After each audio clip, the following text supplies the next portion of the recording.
Esto es parte de la reacción del Banco Central después de la crisis financiera internacional, de ubicar la tasa en una zona neutral.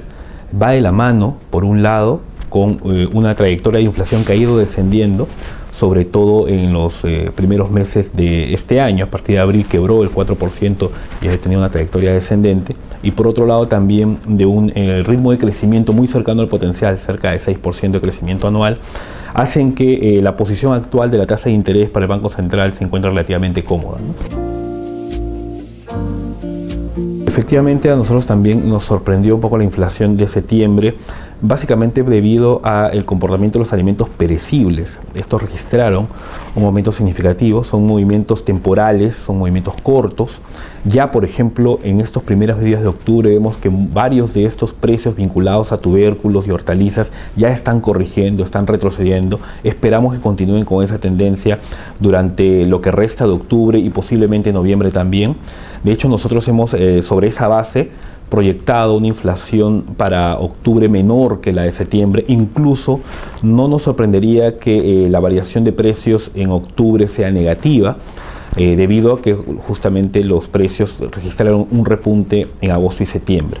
Ahora, considerando un poco la visión de qué es lo que esperamos para lo que resta del año, nosotros estamos manteniendo nuestra proyección inicial, hicimos a comienzos de año, de 3,3% de inflación para este año, ¿no? Ligeramente por encima del rango objetivo, principalmente porque veíamos algo de volatilidad en los precios de los alimentos y algo en combustible, sobre todo, que pegó a comienzos de año. De este 3,7% que se encuentra la inflación en los últimos 12 meses, es un pico, de ahí debería ir corrigiendo en octubre, noviembre y diciembre para llegar a niveles que nosotros pensamos más probable, 3,3%.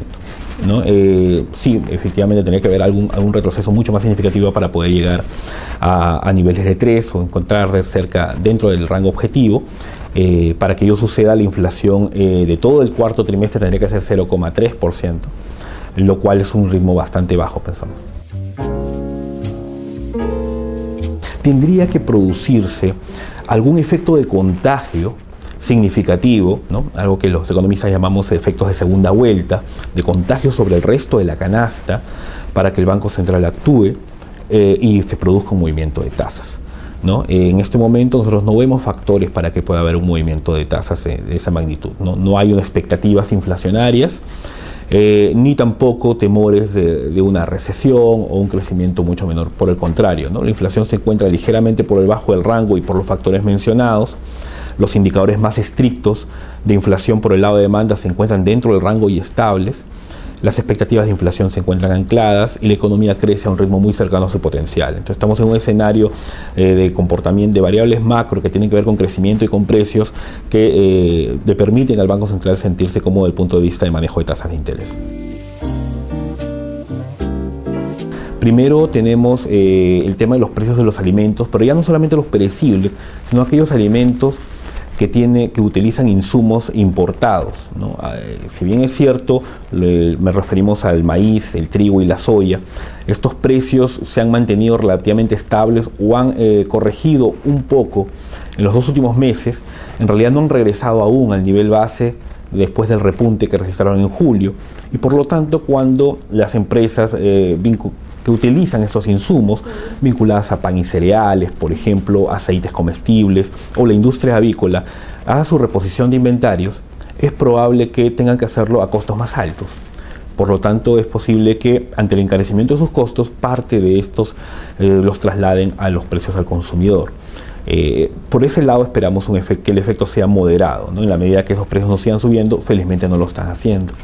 Y por otro lado también, a partir de septiembre, bueno, ya desde mayo en realidad el gobierno empezó a retirar del Fondo de Estabilización de Precios de los Combustibles algunas gasolinas, como la del 95 y 97 octanos, y a partir de septiembre la de 84 y 90 octanos, lo cual quiere decir que ya las gasolinas están fuera del Fondo de Estabilización y por lo tanto los precios locales van a estar mucho más sensibles a las variaciones del precio internacional. Esto le va a dar más volatilidad a un componente que es muy importante dentro de la canasta básica, como son los combustibles. Por lo tanto, esperamos un movimiento de inflación algo más volátil en el futuro de lo que ha sido en el pasado, ¿no? Una inflación cercana a 3 tampoco es un gran dilema para la política monetaria ni para el Banco Central. Lo que sí en adelante, puesto que lo que debemos ir viendo son los futuros impactos de los shocks que puedan venir, sobre todo por el aún complicado entorno internacional, lo que pueda pasar con los precios de estos soft commodities, maíz, trigo y soya, y con los precios del petróleo, ¿no? Por ahí vienen principalmente los shocks.